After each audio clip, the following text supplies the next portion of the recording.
Hi, welcome to the Personal History Hub. This video today is all about Edward Jenner and his smallpox vaccine discovery. So, what was the problem? In the 1700s, smallpox was as frightening as the plague had been. It killed more children every year than any other disease, as well as thousands of adults, and it spread quickly from person to person. Survivors were often left very disfigured by scars from scabs on their skin. So, this is an image of what the scabs of a smallpox victim would look like. So, what was inoculation? How is that different to vaccination?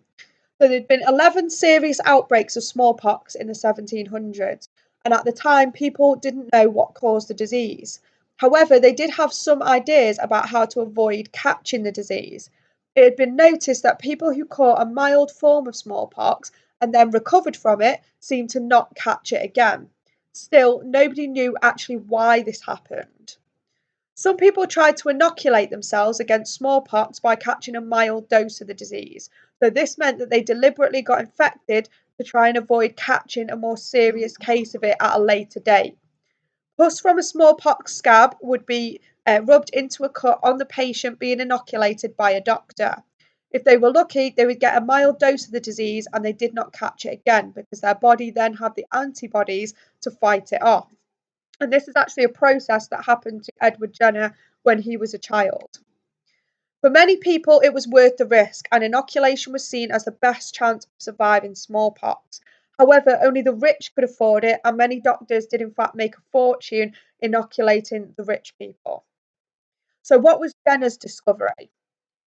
Edward Jenner was an experienced country doctor, or a GP, as we would call them today, in Gloucestershire, and was very interested in inoculations.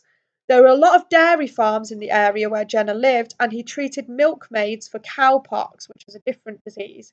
He noticed that those who caught cowpox never got smallpox, and he decided that the two must be connected somehow, but nobody before had ever tested this idea.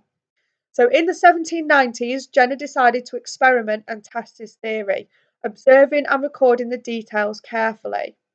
So, what was his actual test? In 1796, he infected a local boy called James Phipps with cowpox. 6 weeks later, he tried to infect James with smallpox, but he did not catch the disease. To check that James was safe from smallpox, Jenner tried to infect him 2 more times, but he never caught the disease. Jenner went on to infect more local people to test his theory, and his experiments were so successful that in 1798 he published his findings in a book describing how to prevent smallpox by infecting people with cowpox. He called his method vaccination because the Latin word for cow is vaxa. Jenner made sure that the instructions for vaccination were very detailed so that other doctors would be able to follow them. He wanted other people to use vaccination to stop smallpox from spreading. So, what did people think about this? As with so many medical discoveries, it took some time for people to accept vaccinations. Jenner might have known that the method worked, but he could not explain how it worked or the reasons why it worked, and this made people suspicious. However, importantly, the government seemed to be in favour of it. So, how important or significant was Jenner's discovery of vaccination? So, these are some of the reasons why it was significant. Inoculation had limited impact on smallpox itself, so inoculation was risky because the person could get a strong dose by accident and could end up actually dying of smallpox, or they could end up passing it on to somebody else. And also, only the wealthy could afford it. Vaccination got the backing of the British government, so the government had felt that the new method of vaccination was safer in comparison to inoculation, and it was also a lot cheaper as well. So by 1840, the government actually made inoculation a crime.